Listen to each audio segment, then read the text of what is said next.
Hello, good evening, good morning, good afternoon, whenever you're watching this.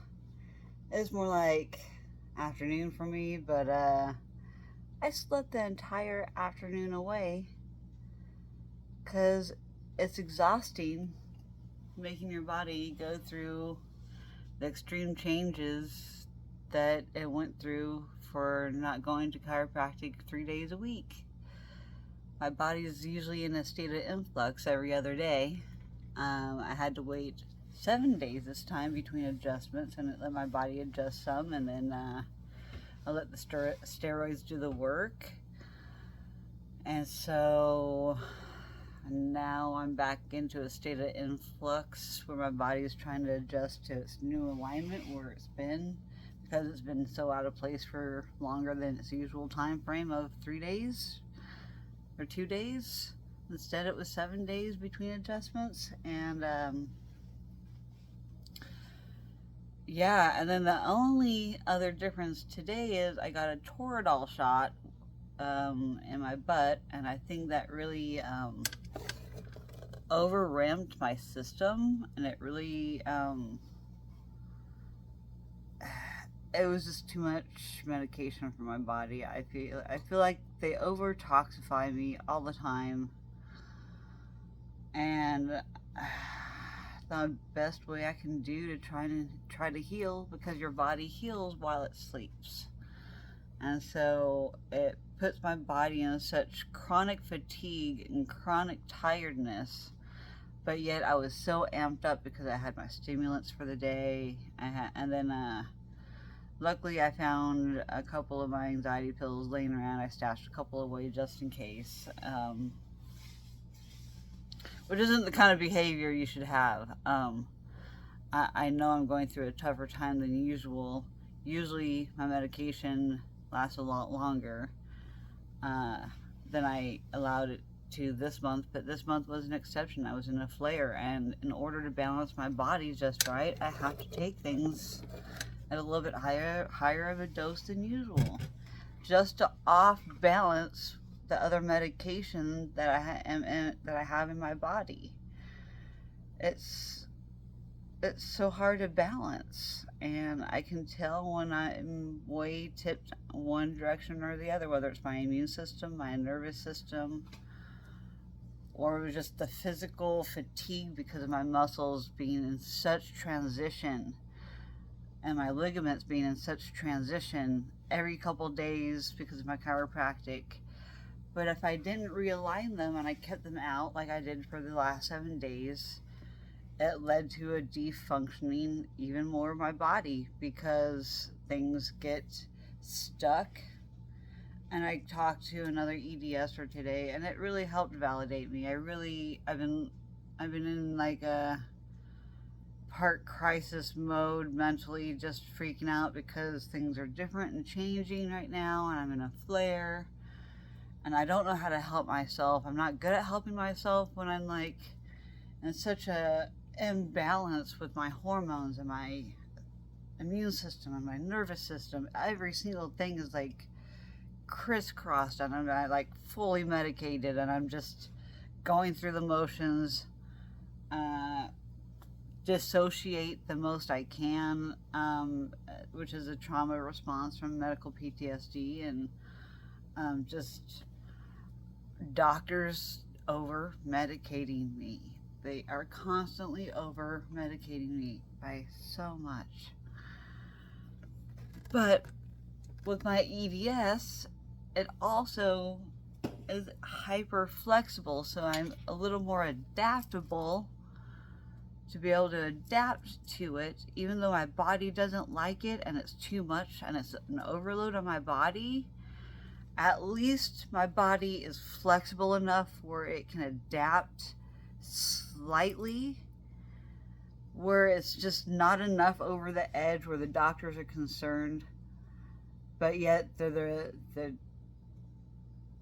telltale like beginnings of the diseases and the processes that can be dangerous. They're at the very beginnings, and there's indicators and there's signs. There's always signs. It's just like in my true crime documentaries online. There were signs. Just like in dating, there's red flags. Your body tells you things too, and it's up to you to listen and determine what those signs are and what they mean, and what they mean to you, and what can you do to help mitigate and prevent and slow down what you know is inevitable. You know it's going to happen, and it has been slowly happening over time. I've been right about every diagnosis because I see the signs ahead of time, and I'm like, can we just do some more preventative maintenance here? Because, like, I want to slow this down. It's going to happen. I know it will. There's too many, I've read too many reports. I know too much information. And there's so many more EDS or people that are in such worse conditions than me. I feel very lucky to be in the position that I'm in. Even though it's not ideal, I feel extremely lucky to be in the position that I'm in compared to others. I have so much empathy and compassion for the others. But I was also listening to The Dark Side of Empathy today on YouTube in the background, and I turned it off and I changed it at some point because I can only handle so much of that kind of stuff. It gets to me after a while. I'm sensitive. And that's why there's dark sides to empathy too. I mean, there's always a balance. There's a reason why there's been the saying for a long time. And if you haven't heard the saying, you're going to hear it now. Things are going to always happen. Things are just going to happen. I forgot my train of thought. I got really major brain fog. I got distracted by my clip just now.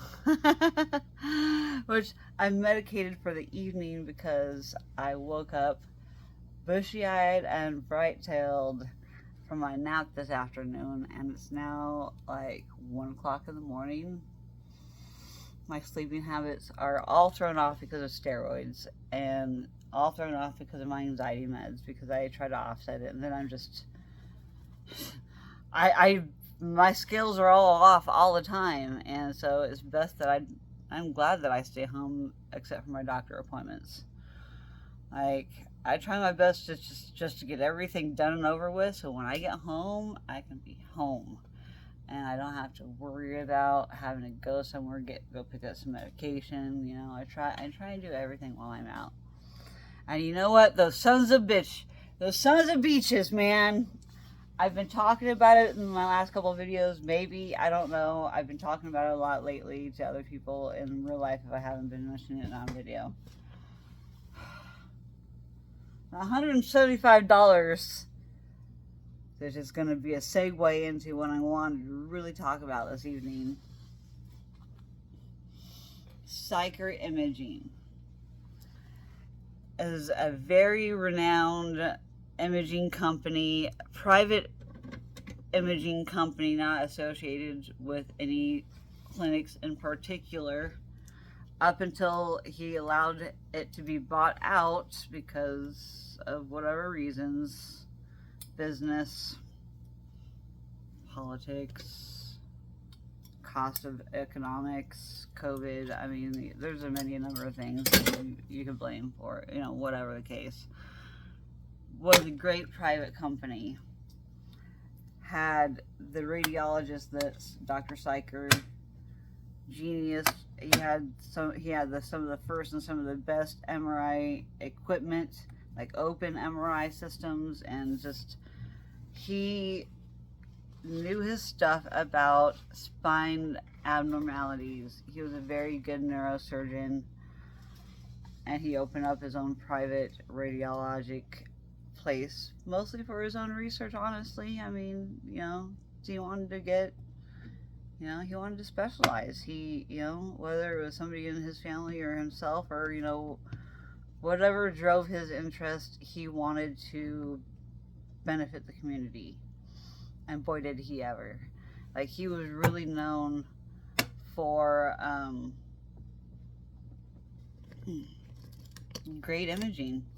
And he was really sought after for a lot of different people with different insurance companies. And this was a lot before Obamacare. I don't know, it was before COVID. I mean, there's pre-COVID healthcare and post-COVID healthcare, and things are drastically different and not for the better.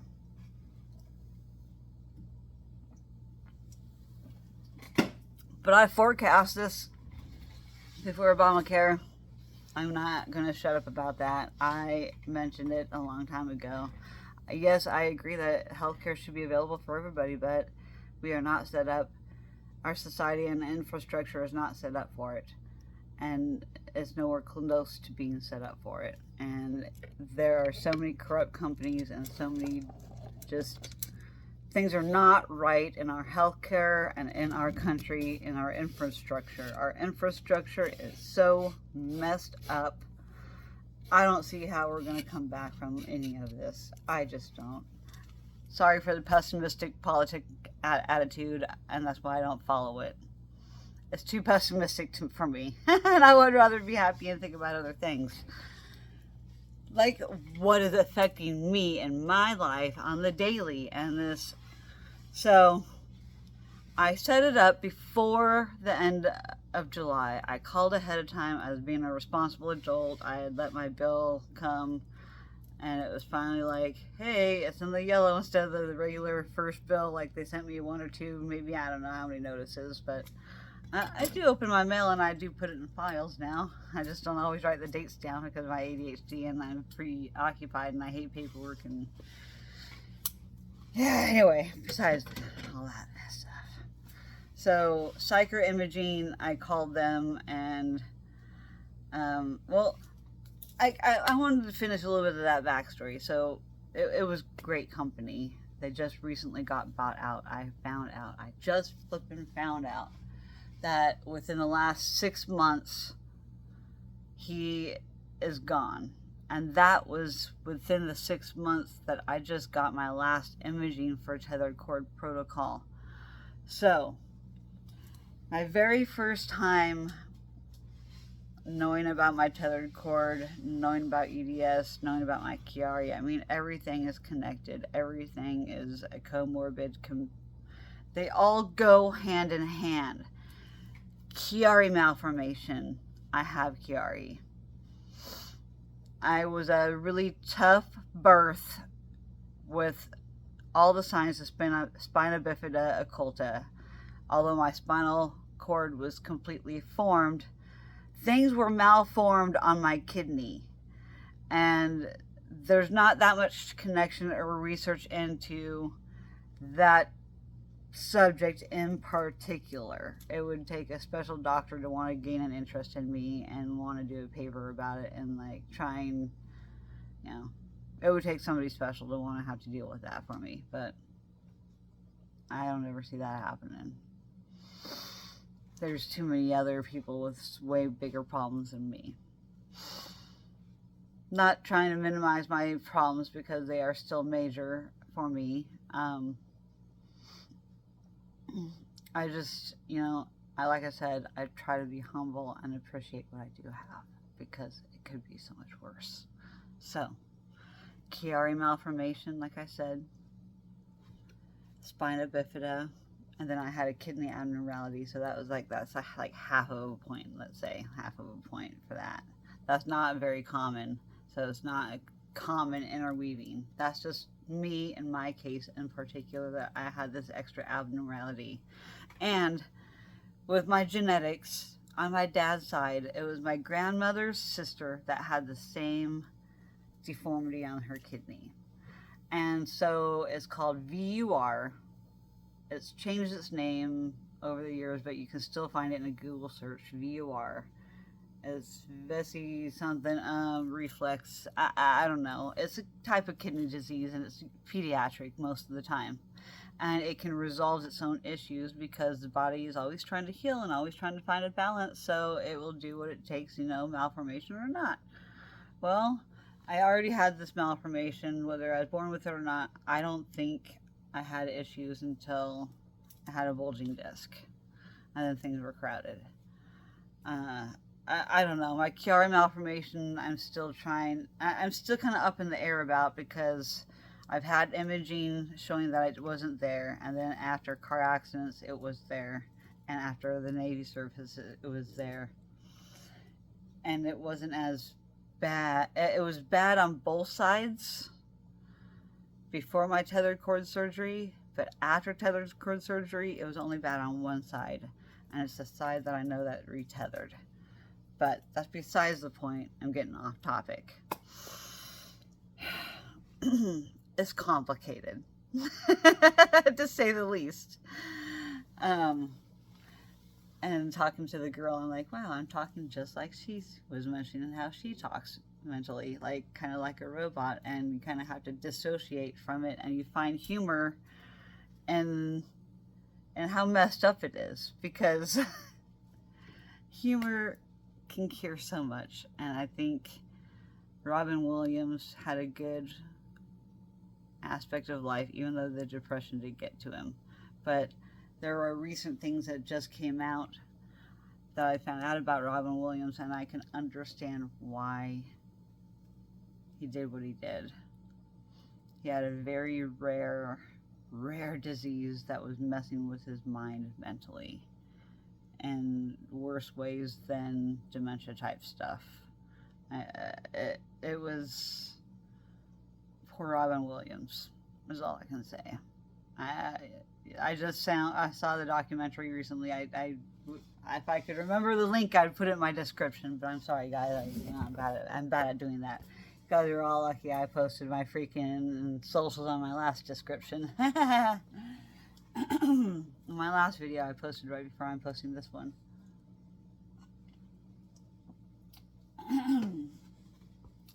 So, Chiari malformation,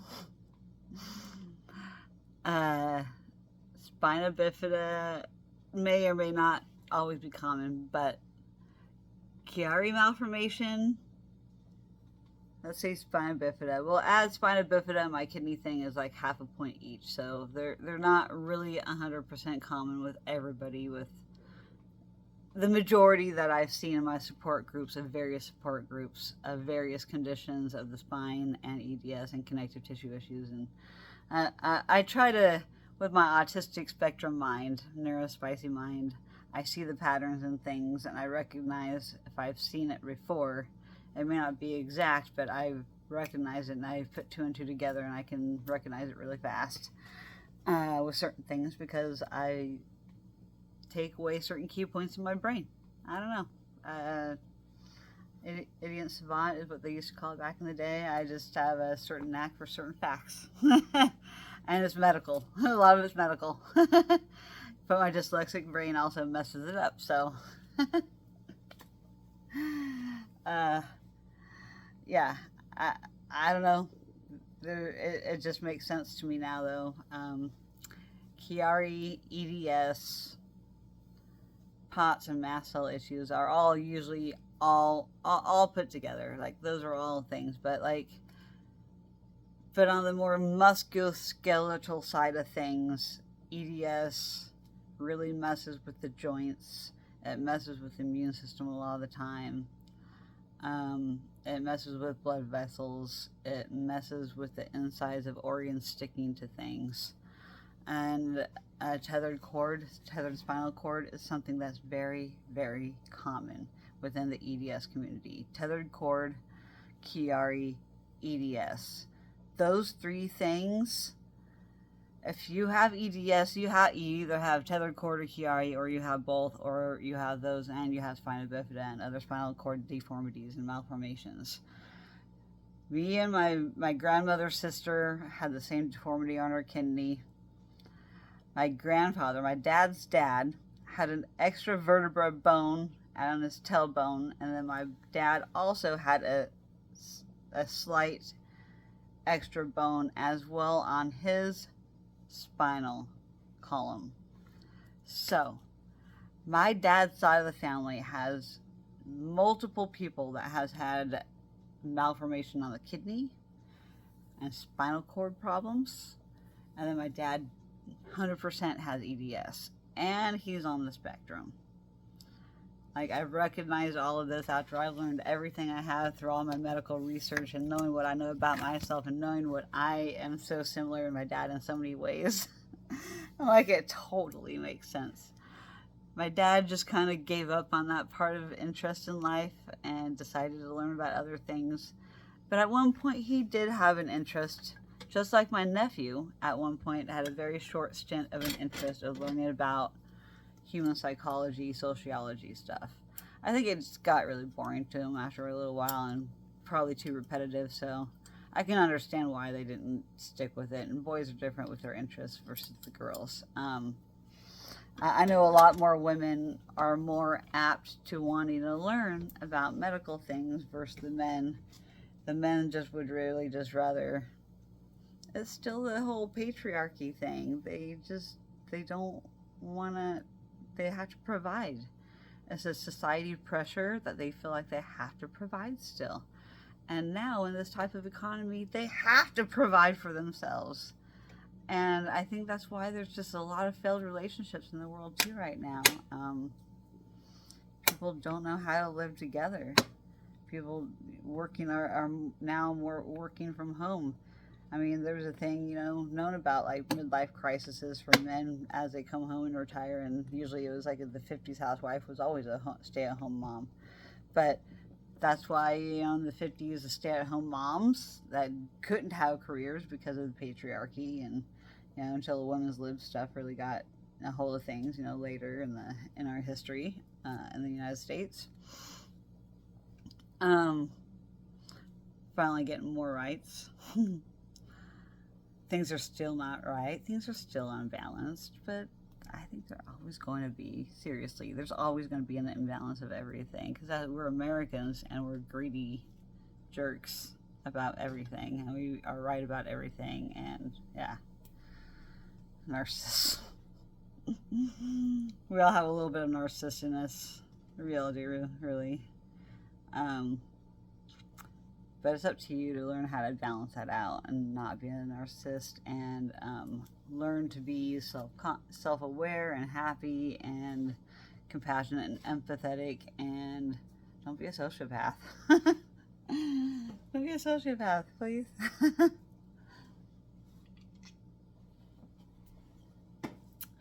I have to at point dissociate through parts of days because I just can't handle the pain. I can't handle the mental anguish of knowing how bad our system is and how things just don't work for us, and hearing other people's stories about how they're suffering.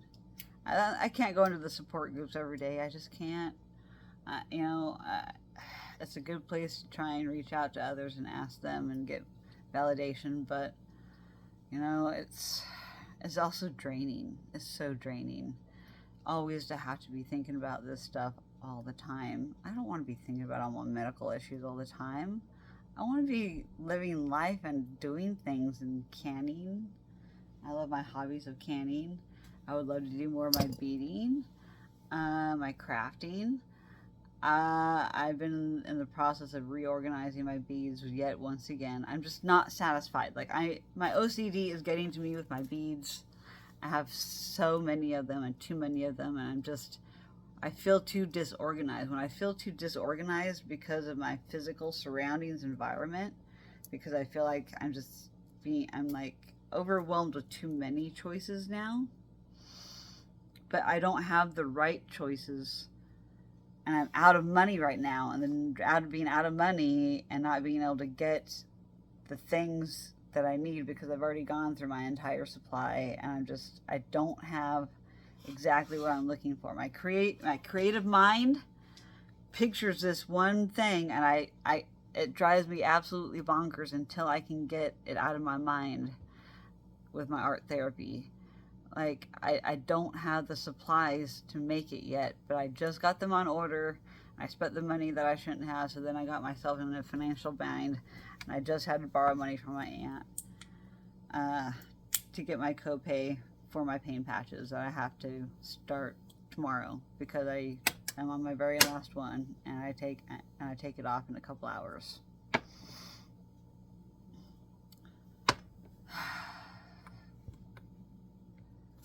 I have so much going on.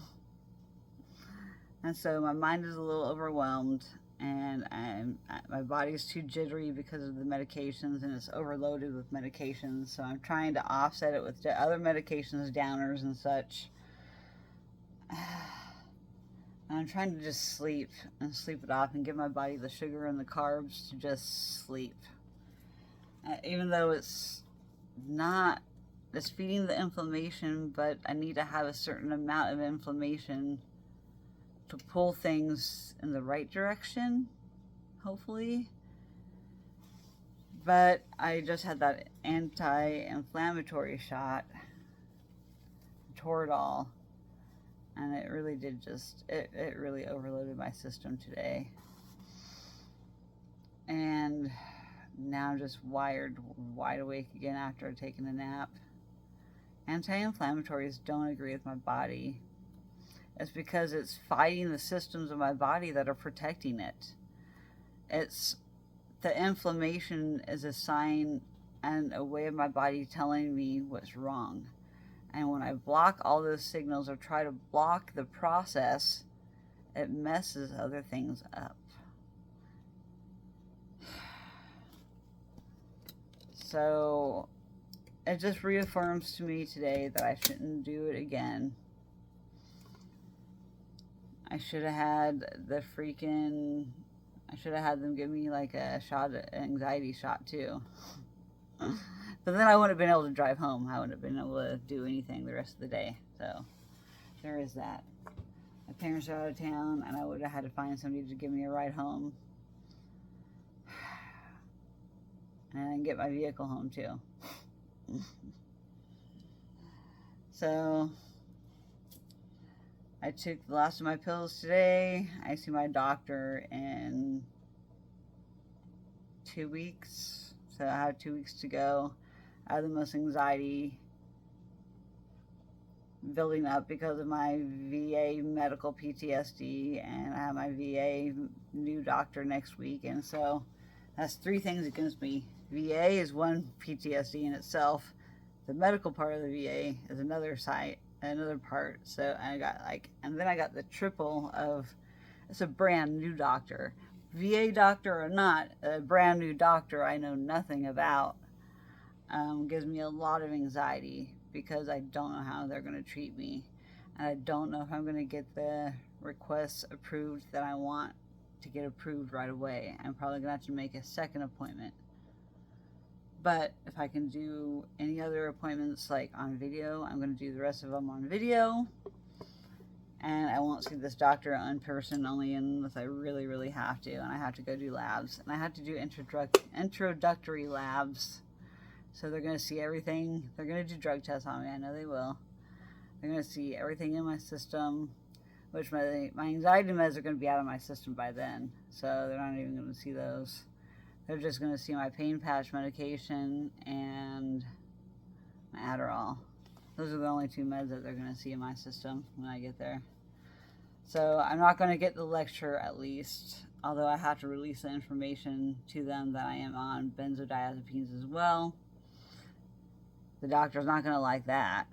She's going to be like, you need to get off that. My pain management doctor today, he wanted to know, who's that doctor again? Because they're going to try and, I don't know, call that doctor and be like, well, we just need to make sure that we're watching her closely. So, knowing all this information, right now is not the right time to ask for an increase in medication. I have to just say everything is fine. I'm doing more videos on my video dash cam because I'm trying to have coping mechanisms by taking medication to work through my PTSD without being dissociated. Although the ketamine therapy is something that I would love to really try because I think it would really help me to dissociate even more and be able to talk about my problems more freely because I have a hard time talking about it. Because I still need to process my feelings about them. Because I just need to talk about them and have people be like, you're right, that's jacked up. Not that I need the validation, but it's nice to hear the validation of like, I can't believe you can't make this crap up. You can't make this stuff up. And you can't make up the stuff that I heard today. I'm traumatized through empathy as well.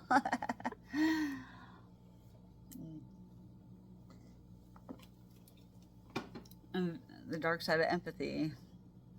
I'm a sensitive, I'm an empath, and it happens with the neurodivergent people, especially people that have been through PTSD. We're easily traumatized by so many things.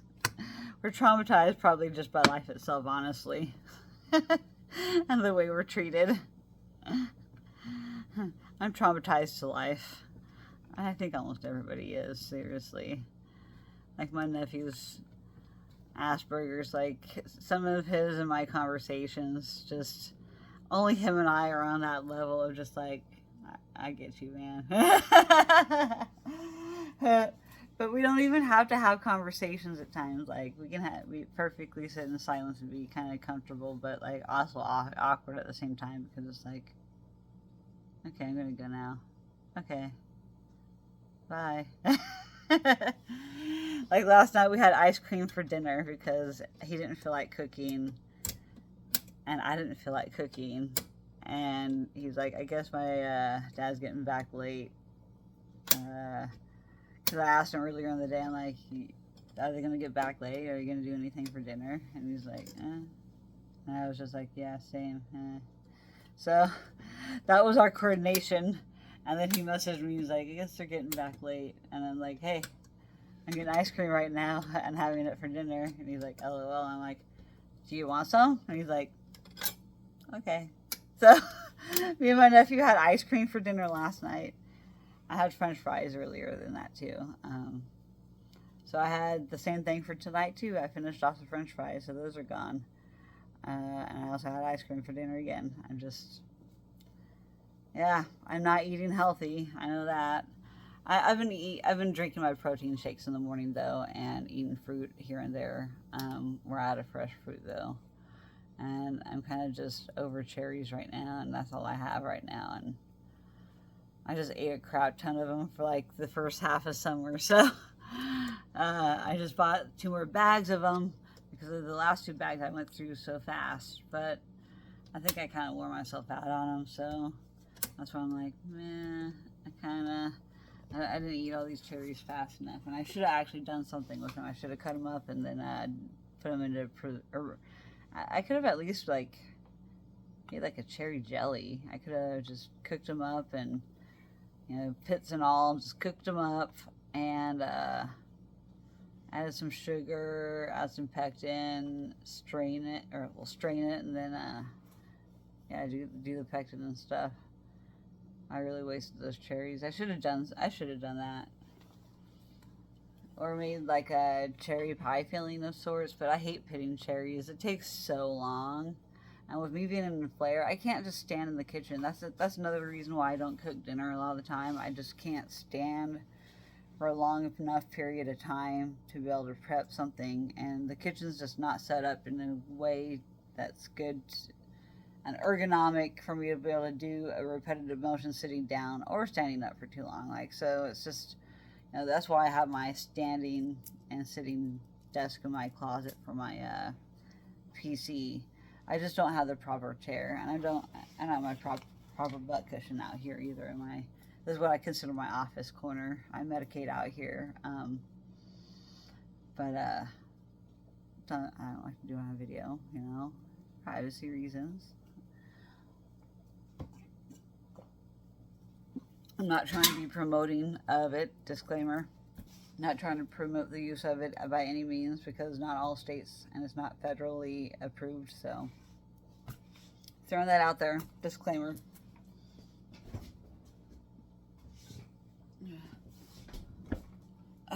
So Siker Imaging, here it is a half hour later. I'm like, oh yeah, what all brought on this, you know, I got all off topic with my EDS, tethered cord talk, blah, blah.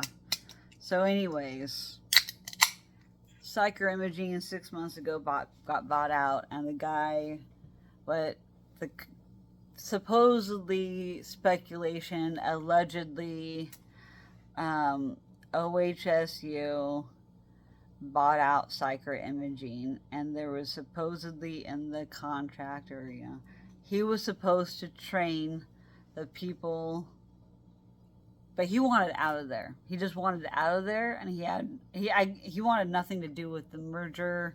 He wanted to sell and get out. I think it was just I think it's just a sinking business out here in Oregon, and the insurance companies rule it all, and these doctors are not getting paid with the, you know, the equipment and the scans. They're just not getting the money because they're overcharging for it, for one, and it's just been getting away with for way too long. There's so much tied into it. There's so much tied into it, but it's all about money right now. And OHSU just laid off over 500 employees. And I wonder if it's because of this merger with Legacy Hospital. Legacy and OHSU just did a merger as well. So what is going on with these freaking big companies? OHSU supposedly is running out of money. They're running out of money. They're not getting the grants. They're not getting the research. They're not getting what they want. And so they are making cutbacks. They fired all those people. They're doing all these mergers. They bought this imaging private company, and then he skips town and like flees.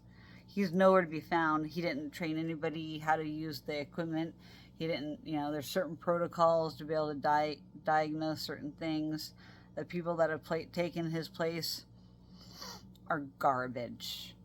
And I know that because I know the difference from what I got done prior to my first tethered cord surgery and prior to my surgery number 2 that I'm seeking. The MRI protocol was not the same.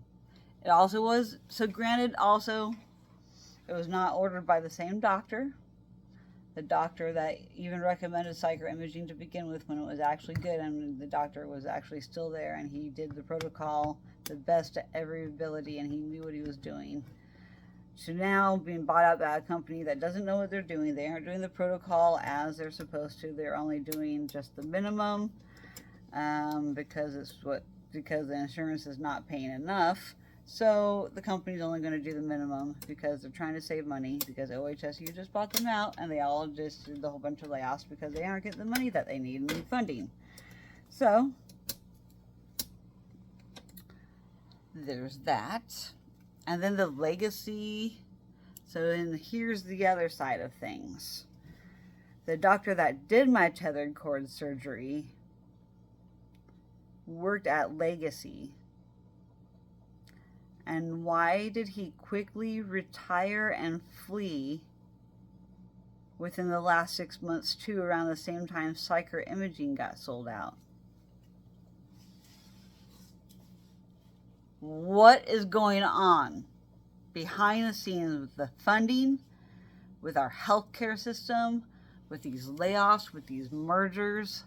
What in the F is going on? And the quality, the best doctors are leaving this state like it's the plague. The other good doctor that used to be here, that originally, like in 2010, diagnosed my EDS, but there wasn't much known about EDS as there is now comparatively. I mean, there's been a lot of awareness, and awareness has made EDS like so amazing. Like, there's so much more research into it now, and there's gaining momentum in other places, and I absolutely love it. But also, the other part of this is the best EDS doctor works at OHSU. OHSU does not believe in EDS. They absolutely do not want to do any surgeries with any EDS patient, period. And I just learned even more today about OHSU and the shady things that they're doing to certain patients, and the way the doctors are. This girl I talked to had to remove her own freaking IV and blood splurting everywhere because these doctors were gaslighting the hell out of her. And one doctor's like, yeah, I'll operate. This other doctor's like, no, we're not operating. Like, it made me so mad hearing the stories today about OHSU. And then all the information I know, the inside information about these mergers, I follow the news a little bit, and I hear bits and pieces in these support groups from other people. And it's the people where you get the information. It's the truth. It's the people's real life experiences. You can't make this stuff up. You can't make this up. I'm not pulling this stuff out of thin air. But what is this flipping connection between OHSU, Legacy, Siker Imaging, and these doctors? And Dr. Guggenheim at OHSU is the best EDS doctor in the Pacific Northwest. Her wait list is 5 flipping years. And you have to stay established with her. And I'm not able to because Medicare is not going to cover her. And it was my bad that I left the VA because the VA is the only way I was able to get her authorized forever. And now it's just been too long. August is my cutoff date. It's been 2 years since I've seen her. And I had to get an appointment in with her before that. And my insurance is being stupid. But next week is when I see the VA doctor, so I'm going to try and get that ASAP. But I just don't know if it's going to be done fast enough. And OHSU has messed up the billing so many times because they bill the wrong VA system. And I understand why OHSU is next door to the Portland Hospital VA, and they do a lot of research studies together, and that's how OHSU gets a lot of freaking funding, is from the federal VA. And the VA doesn't believe in EDS either, especially in the Portland system. But the rural VA system that I went to in Eastern Washington, I had no problem getting all my testing done and getting diagnosed.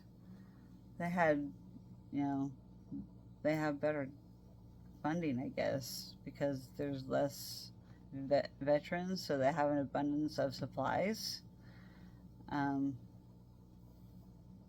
But yeah, COVID messed up that VA system too, and especially when they changed the electronic health system, health record, that really messed things up. And then politics has really messed up with the VA system and how you claim things. Again, in the last 4 years, so a lot of things have changed. So I have to catch up to these changes now with the VA and figure out what I need to do for my referrals. Figure out who I need to talk to. At least I know most of the people in the community care in the Walla Walla VA system, and I know these people by name. They know me by name. They've been working with me for years with all these specialists and community care providers. I don't ever want to give up my VA system there, even though a lot of it's fallen apart. At least I know how some of it still works, and they are helpful. And they do want to help me because they've known me for so long, and I've known them face to face. Even I've met a lot of them in person. I used to frequent the VA hospital before COVID, and I would hang out there and just talk to employees, talk to other veterans, and I loved my VA over there until COVID hit. And then the doctor I had that worked there was a jerk, and other things happened, and more PTSD, and then I got Medicare, and now I'm just broke, and now I have to go running back to the VA, and I'll just start at a different clinic. We'll try a different clinic and see if it's better than the other doctor. And if this clinic doesn't work out, there's still another clinic I can try. So I can try another doctor. we'll just keep trying. You know, I'm not going to give up on myself. As anxious as I am for next week to come, and I'm scared that the doctor is going to be a gaslighty doctor, and this is PA, and PAs don't know as much as doctors, but I mean, not that they don't know as much, it's just they don't have the authorization. They have to get somebody else, a head honcho, to sign off on it. So I guess sometimes I can be more convinced, I can convince a PA more because of my knowledge and how smart I am, and, you know, the medical terminology that I use that doctors are kind of blown away with when they first meet me, like my pain management doctor. He was very shocked at my medical terminology. Like, did you learn? Like, what? Like, he gave me some more information to go look up some stuff today. So even though I already filed the paperwork, there is some. He did give me some information to go look up. I should respect the guy and go watch a couple videos that he told me to go watch to learn about something or other. It's all about respecting each other, you know, respecting my doctor and the doctor respecting me as a patient. And he has seen me in my hypochondriac anxiety state, and he has seen me in my logical, kind of dissociative, like very logical, like autistic self, like with information and knowledge, and very pleasant and, you know, receptive to information.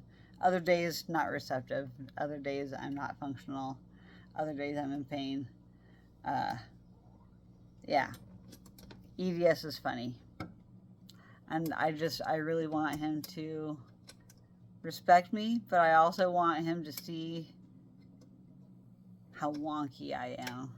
I want him to see I don't have an answer for you, but I want to help him answer those questions and be like, hey, I think it's because of this. That's a far-fetched story, but, you know, I want him to, I want him to remember, you know, even though it's a far-fetched idea, I want that to stick out in his mind, because I want him to maybe later in life, maybe it will come back to him and he'll be like, you know what?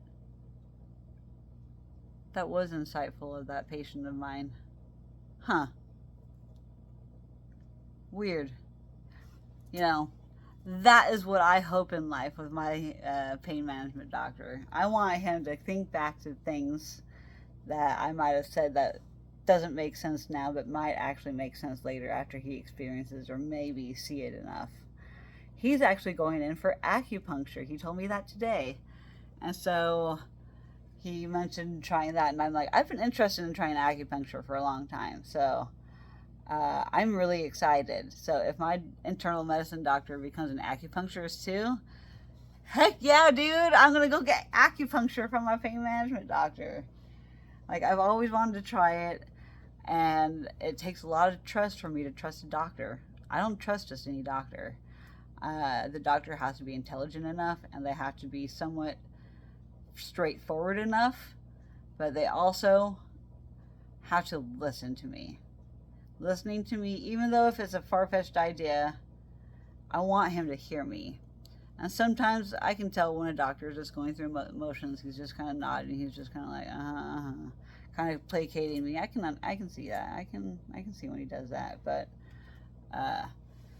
when I do get his attention, though, when I do demand his attention, because I will demand his attention and make him stop in his tracks before he leaves that door. He'll open the door to go to leave, and I'll be like, but blah blah blah blah, and it'll get him to stop and think. And then he'll be like, and then respond.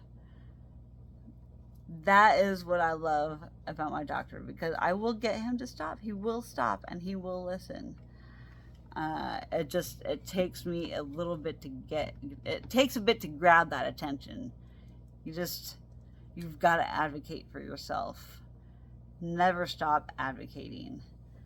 You never know what will happen until you ask, or until you say something, or until you try. You don't know until you try. And it takes a lot of thinking outside the box to try and figure a lot of this medical stuff out, especially with as many complications as I've got with my spinal cord abnormalities, with my kidney abnormality, with my brain coming out the bottom of my skull, which is Chiari malformation. It's the cerebellar tonsil that is sticking out the bottom of my skull, that is squishing my spinal cord at the base of my skull, along with my bulging disc, along with my bulging disc in my thoracic and in my lumbar back. So I have bulges in every section of my back that is putting pressure on my spinal cord at various times and giving me various symptoms and various pains and nerve problems and subluxations and ribs getting stuck in the wrong position, and it's hard to breathe, and then it's hard to move, and then it's hard to do anything, and then all you want to do is just sleep because you're like, this hurts, and the only time any reprieve from any pain is when you sleep. But even then, sometimes when you're sleeping, you're in pain, and so then there's a lot of waking up because of the pain and switching positions because of the pain, and yeah, it's just a cycle. It's a cycle of my life of being a disabled person with a connective tissue disorder. It just leaked all over myself. I don't know where my lip is sometimes. Excuse me. I also didn't realize that I zipped my pants up a little bit. Ugh. I've been sitting for so long.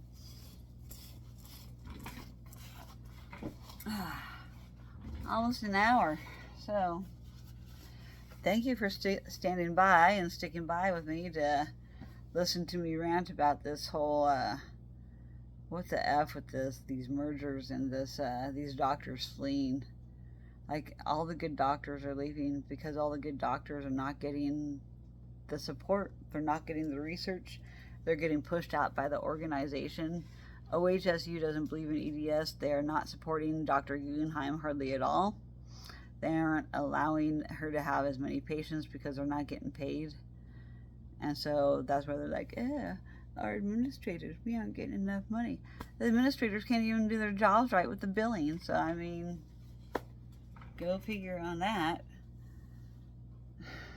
And so, yeah, they're not going to get the money because they're not billing things correctly because the people they've hired are idiots. And they're probably temps because they're trying to save money, and so they don't have to give any permanent employees, rights.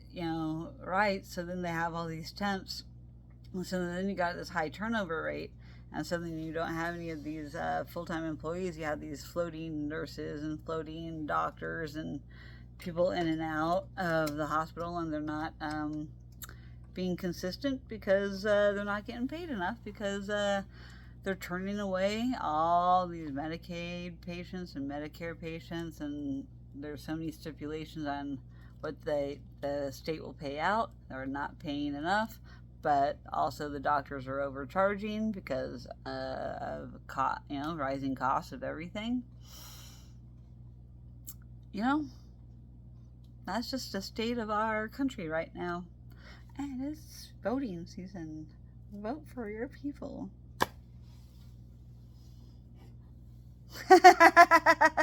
What people are going to save the infrastructure of the United States? Nobody I know. If anything, they're going to make it worse. Gosh, if only I were president,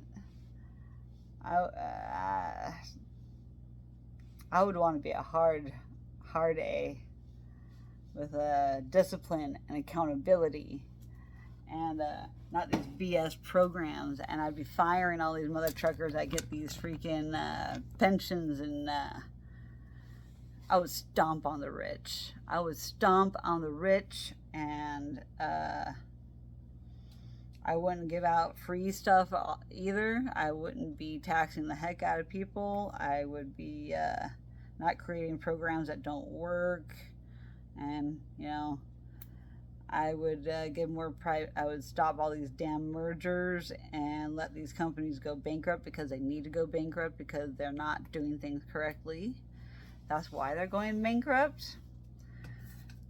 Our infrastructure needs to collapse. Everything needs to go bankrupt. And I hope it happens. I want the collapse to happen so bad. So bad. Call me evil for that, but I want it all to collapse. Because there's no, I don't know how we can come back from where we are at this point. Everything's so inflated. All these programs, all these monitoring things. Why are we getting all these cyber attacks and stuff? Why are all these attacks and stuff coming on now? I mean, it is election season. I mean, that could be part of the answer.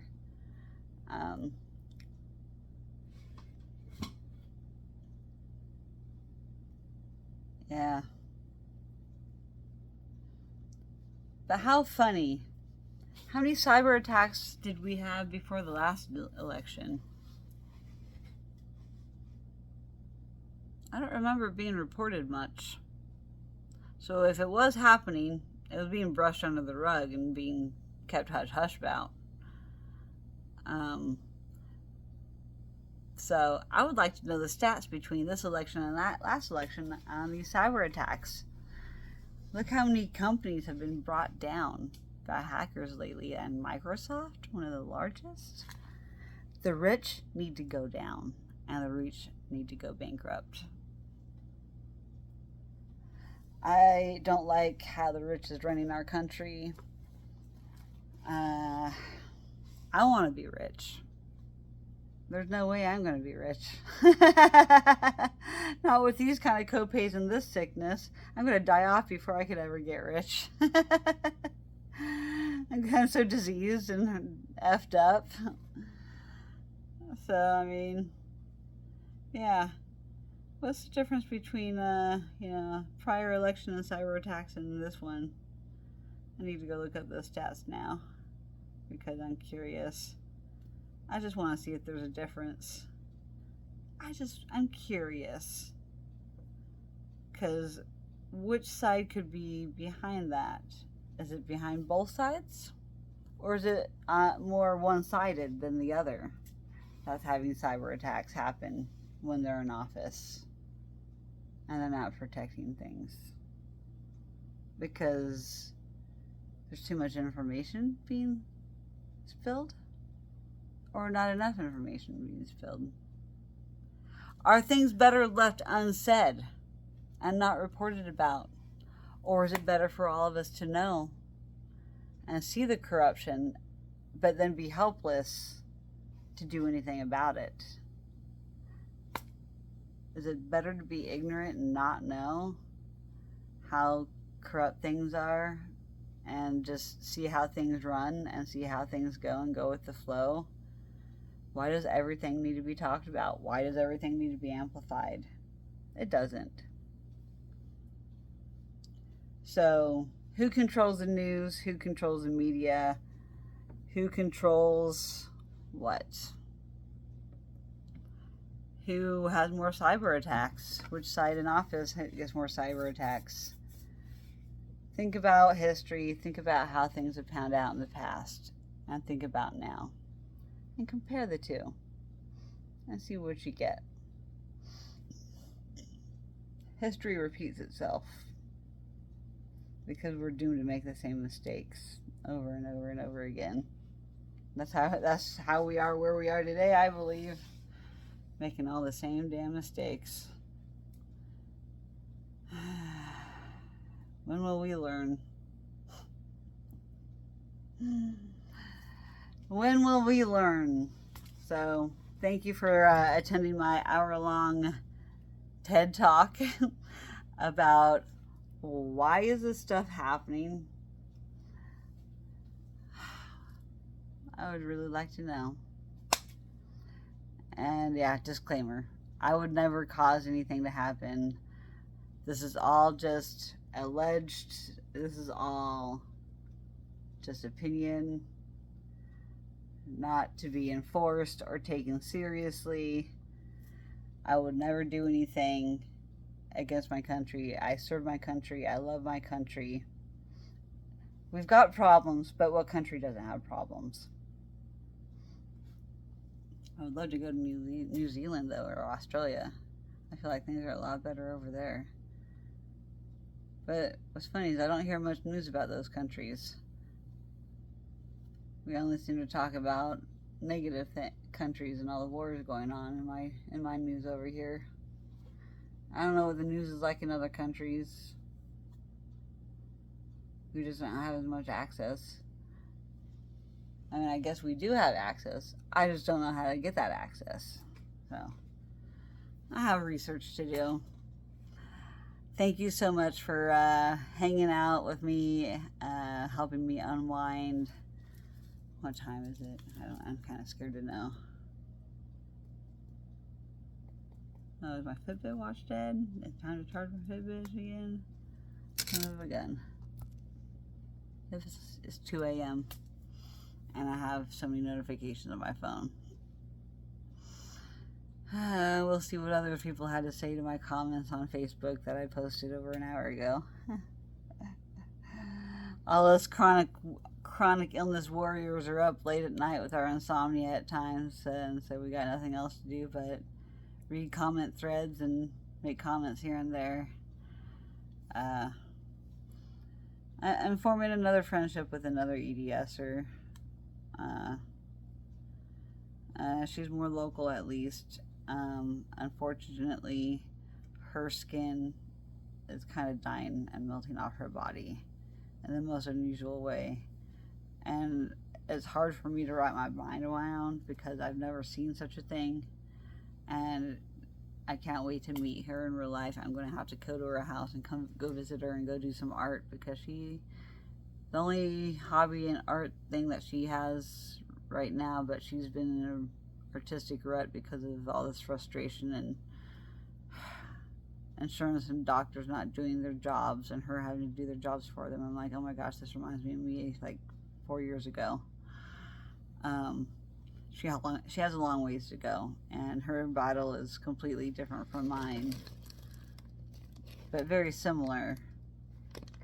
But learning the information from her that I did today about her story, and then I told her my story, and how we can kind of meld our minds together and kind of come up with some hypotheses about how things are, and you know, it opens up our eyes to each other's situations, and how can we help each other move forward from this and support each other to give each other more knowledge about our condition, what they're experiencing versus what I'm experiencing. And she has met like 1 or 2 other people and talked to them about the same, and it was a medication, a combination of 3 medications that messed up her skin. She had beautiful, perfect skin before, she said. And I can't imagine what she's dealing with until I go meet her in real life. So I'm going to go meet her in the next few weeks after I get through all my stuff. I have to take care of me first. So September is probably going to be the first time I can go up there and go meet her. Even though she's only like 60 miles away, it takes a lot for me to travel, and it takes a lot for me to get ready, and it takes a lot for me to have the energy and the mindset to be around people at certain times because of whatever I'm experiencing. Anxiety, physically, pain-wise, symptom-wise, flare-wise, bloating, inflammation, and all of those things are a factor in, you know, if I make it outside the house more than just doctor appointments. I wanted to do more over this last weekend, and I did absolutely nothing. I wasted the weekend away. It depresses me sometimes, wasting the weekends away, because so much happens every single weekend. I'm hoping to have the energy to do stuff this coming weekend. I have no money though, so I may, I don't know, borrow some money from my nephew or something, and pay, you know, all these personal debts I'm paying back immediately next week when I get paid. I get paid next week, so I'm definitely going to pay them back what I spend this week. I'm being very conscious about what I borrow. I want to make sure I can pay my bills and make that one payment I missed making already last month. I have to make it within 30 days so I'm not messing up my credit score again.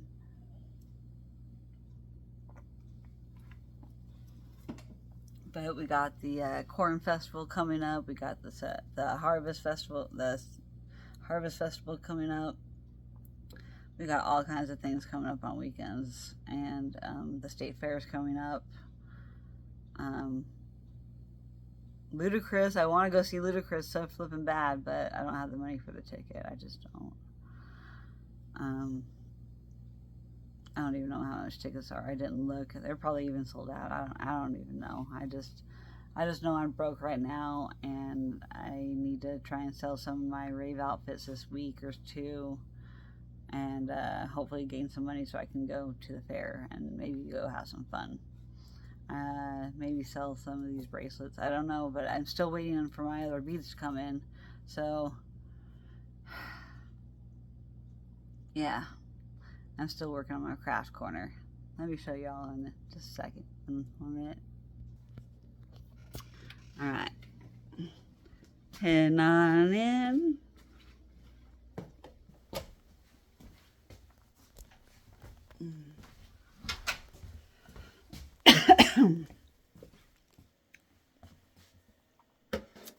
Here we go. Reorganization right now. There's Stormy Dog.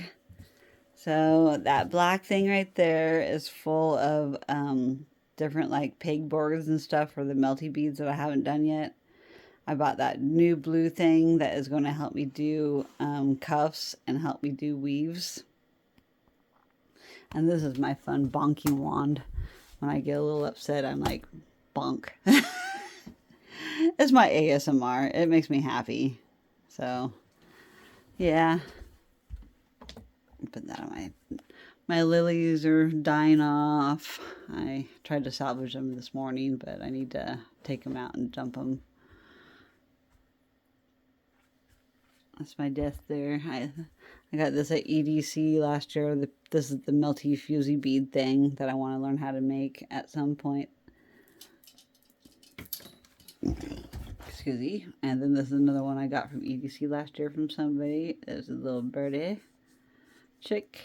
And then I got one, that one from somebody that made me one. And I made this last night. I have these hanging up because I need to do something with those. Those are the pot store ones that I've already done. I want to make some necklaces and stuff with bloated zebras. Got all this stuff to kind of organize and start. Those are my Dragon Ball Z stuff. I need to have an organizer thing to put all of my Dragon Ball Z guys in. I want to make the Kuromi necklace for my friend here pretty soon for my gift box that I'm giving out. This had different beads in it before, but I decided to take them all out and then put different things in here and trying to just sort through them and figure out what kind of organization thing I need for this crazy shaped stuff. Then I got more of my bloated zebras. I really love these guys. And plus they have a great tail for me to loop any string, beaded string thing through. So here are the diner bracelets. I actually need to make a couple necklaces, so I have those ready. I got my Chronically Happy Crafting Corner chat thing on. I got my salt lamp that changes color. And now I got my U-POW, which I need to wipe down. I need to clean because I just bought those and I never wiped them down when I got them home from the store. And I do like to wipe things down because they have fingerprints on them and they're not as shiny as it could be. Got my little He-Man figurines. I loved watching He-Man and She-Ra growing up. I need to get this to my friend's mom. So that's on my agenda. I need to do that. I need to make my friend a necklace out of this. I need to redo this. So like I said, I'm trying to organize things. I got all my little bananas. I love my bananas. And then I still need to cut this apart. I also need to get these into an organized container that I don't have yet. But I'm trying to figure out what containers I need still, because I have to have something to put those things in and those. But I've already got so many containers. I kind of would like to change maybe this container out for something else and put maybe that stuff in there and then have these in something else. I just don't know. I have my toolkit here. Hello. So my toolkit here has all of my things that I need, such as my baby scissors, my extra set of tweezers, a project I'm going to be doing, another project I'm trying to fix for my uncle, a project that I messed up right here that I'm going to redo. So the top is kind of miscellaneous projects, and it has my little scissors and such. And then I have all my different crafting glues here and tips. And then I have all my different like clippers and tools down here to drill holes through beads if I need to. And then in here contains all my big stuffies and squishables that I'm going to make into candy for people and gift packages for certain people, or for random people that I come across that I think need to have some kind of cheer. I have all kinds of different kind of squishies that have different squish consistencies, ASMR type stuff. So I have all those, and then, like I said, some squishies. I have a donut, and I need to cut that keychain off still. I have a little hamster, which is freaking cute. I have to figure out a way to loop and cut off the tag. I got this frog to make for somebody. It's already taken for. I need to cut all this stuff off. So there's still some stuffies and stuff I have to figure out how I'm going to loop my string through, my beaded string through. And I still have to, my other squishies. I love these guys. I gave away all my current ones that I had already made, my squishies. I just gave away my last one last weekend, I believe. Well, I gave away that last one to the FJ Cruiser one. That was the very last squishy I had. And then, so, this is my latest creation. Last night is my last Lisa Frank looking one. I still have to make my piñata necklace. I'm so excited to make this. This is going to be for EDC though. I'm going to take this to EDC, so I still have until May to make that guy. That's on the back burner. But yeah, I have various ideas of who these things are going to. I bought so many things with somebody in mind and an idea of how I want to make it when I have made those purchases. And I usually get an idea like almost immediately when I see something in the store. I'm like, boom, I have an idea of how I want to make that. I just don't have enough money. Okay, and then so over here, like I said, these are almost to the ceiling. Like I can barely reach the top of these suckers. Because yeah, so these are 32 compartments and these are 18 compartments. These are mostly 18 compartments. Some of them have 8 compartments, and those are my alphabet ones. This is from a beer tap drilled into a rock that I found. It's an agate crystallized rock. I have some cuffs on there that people have made me. And then I have these awesome jiggly bracelets. I absolutely love these jiggly bracelets. They make me happy.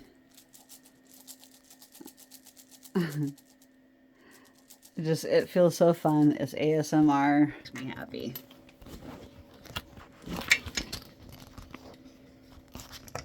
I'll set you down there a second. Jiggle, jiggle. So that is what I'm up to. I absolutely just my UPAL, chronically happy crafting corner. That's my creative zone. I can just sit here on my ball and create. Side. I have a bigger table to work on, and then I can spread out my different containers of beads, and then I have my orthopedic back, ergonomic lumbar support, and I have a book cushion out there in the chair, and so I'm just more comfortable out there with more space to be able to work. It's just 2 o'clock in the morning, I don't have the lighting to work. So unwind after as I post this video. I still gotta finish getting ready for bed. I have to get my pants off. I changed into my tank top for bed already for this evening. I love my little house sweater I got this sweater. A few years ago, from my parents' neighbors that lived next door at their house previous to this one, which now she is divorced from that guy. That guy still lives there, and she lives up in Yakima, Washington. That's who I'm going to go visit, our old ex-neighbor that now lives up there, and we live out here. And so neither one of us live to where we met each other. We both moved out of those houses a long time ago. But we've remained friends with her. She's a nice lady. She has issues too. She lives with her really 80-year-old something dad too, and she's got health issues, and but yeah, that's where I'm going to stay while I go up and go see my VA doctor. Even though it's like an hour-and-a-half drive to the doctor's clinic from Yakima and Tri-Cities. My friend also owns a restaurant there, and unfortunately I think my friend is going to be gone on this side of the state while I'm over there. We're like swapping places. I got to contact her and verify those dates though, because the time is getting closer, as next week will be approaching soon and fast enough. Especially as I get busy over the weekend. I have to try and get things done during the week now, like all my vacuuming and chores and laundry. And I usually do that stuff on the weekends, but as my weekends have been kind of busy, with the exception of this weekend, I slacked off completely and rested. I needed to. With as busy as I was last week, and then just all the medications messing with my body and system, it just... Whew, I've been an emotional wreck lately. Thanks for sticking by and sticking with me, guys. I'm chronically happy, but man, I do have those moments. Y'all see I got those moments just like everybody else. I'm only human, and I just want to show that life isn't all grand and happy. Even though I'm happy, life isn't always so great. But I try my best to be happy even during those times. Because laughter gets me through a lot. But my anger helps me get through things that I don't want to go through. So I'm either going through raging happiness or raging sadness, because I keep trying. And some days it feels like I'm just spinning my flipping wheels because I'm like talking to a flipping wall. And I'm like... I get you, lady. The lady I talked to. I don't want to say her name or embarrass her if she starts watching my channel yet. I gotta ask permission if I can mention her. I always try to make sure to tell people, like, hey, I do talk about a lot of things. If you prefer me not to say your name, I can use a nickname for you to refer to you and tell your story. Because it's not my story to tell, it's their story to tell. But not everybody's okay with certain personal information being out there, and some people are. So I try my best to get permission before I mention anybody, or unless you make comment my thing, and I'm like, hey, thank you for making a comment, so and so, blah blah blah. It's all in. You can be anonymous too. It doesn't matter. We're all pretty bold sometimes, being keyboard warriors. That's what social media has done to some people. People not being accountable what they would actually say. They would rather say it through a screen device, be chicken about things, than say it's face to face. And so that's why I like face to face conversations, because I can get to know the real you. I can see. I have a good intuition about people. And I do allow people to get away with things sometimes. I shouldn't, but I do. Sometimes people just need that. Sometimes people just need the kindness. Even though I know I'm being used. Sometimes people just need that. Even though I was an enabler at times. I'm good at that. I'm good at enabling. Sometimes to both our detriments. So anyways, guys, thank you so much for sticking with me, and if you watched till the end, thank you so much. I love you, and until I talk to y'all later, which will probably be tomorrow, and I'll be posting a lot probably, or maybe I won't be. Maybe I'll be busy and happy with life that I'm creating and doing more and being more functional, instead of being on freaking online all the time, or in bed sleeping and then up at odd hours, and then I'm sleeping at the wrong time of day again. It's a cycle. It's a cycle of life, and that's what makes it so beautiful. You can make changes. You can do what you want with your life. Only you can choose to do what to do with your life. Only you can. Only you have control over you. Nobody else has control over you unless you allow them to. Don't allow people to control you. Be yourself. Be who you want to be. If you want to be happy, be happy. Find ways to be happy. Find things that you like. Do things that you enjoy. If you don't like enjoying doing anything, do nothing. And don't feel bad about doing nothing. Don't allow people to guilt you into feeling lazy. Do nothing if you need to do nothing. It's okay to do nothing. That's going to be one of my new hashtags. It is okay to do nothing. Sometimes that's what your body needs. To do nothing. And you need to rejuvenate and reset. And breathe. Slow down. Why are we always in such a hurry to grow up when we're little kids? Because we want more responsibility, because we want to be mature, we want to be adult-like. Why? Why can't we just be kids and enjoy being kids when we were kids? I wasn't allowed to be a kid. I was supposed to be more of a maid and learn the value of money, which I did. I got lots of good skills from my parents, but I learned some maladaptive behaviors from my parents as well. So it's up to me to rewire myself, though, and to fix that, and to make better behaviors of myself and do better for myself, and be adaptive instead of maladaptive. Trying to get me my bedtime shorts or pants. I think I wanted pants. It's getting kind of chilly. It was overcast today, so hence why I had a sweater. But I get too hot when I sleep too. I get night sweats lately because of my too many medications. My body's trying to detox it all. So I sweat.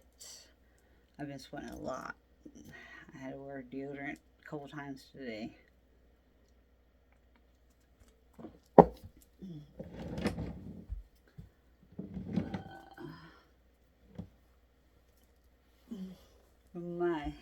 trippy mushroom shorts with my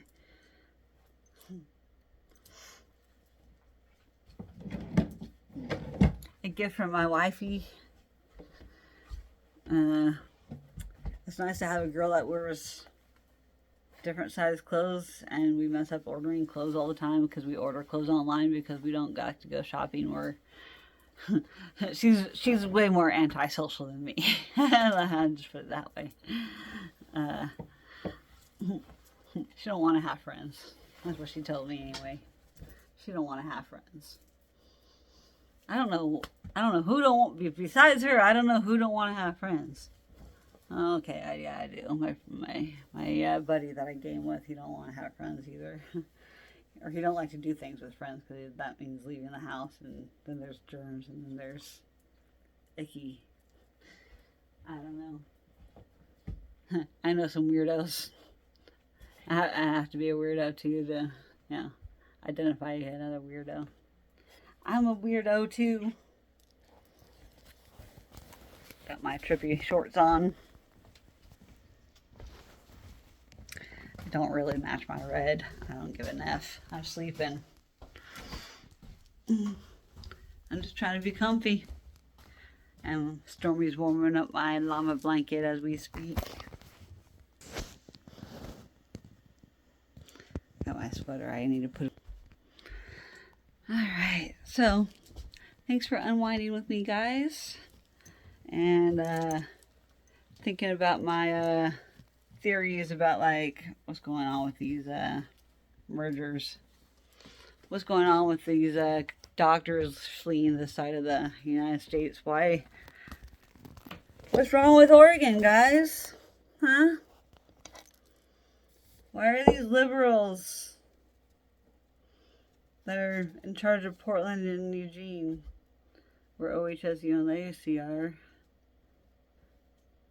in Portland? I don't like that they merged. And I don't like that Siker Imaging got bought out either. There's like no more good companies out here. The good ones that are out here don't take insurance. All the treatments that I need, insurance don't cover. It's all out of pocket costs. How can I have any kind of life and do anything? I can't even afford my freaking bead habit because of all these copays with my medications and treatments. It's like it's $1,500 for my infusions. I can't afford that. I filled out paperwork for assistance, and that never got turned in. Twice.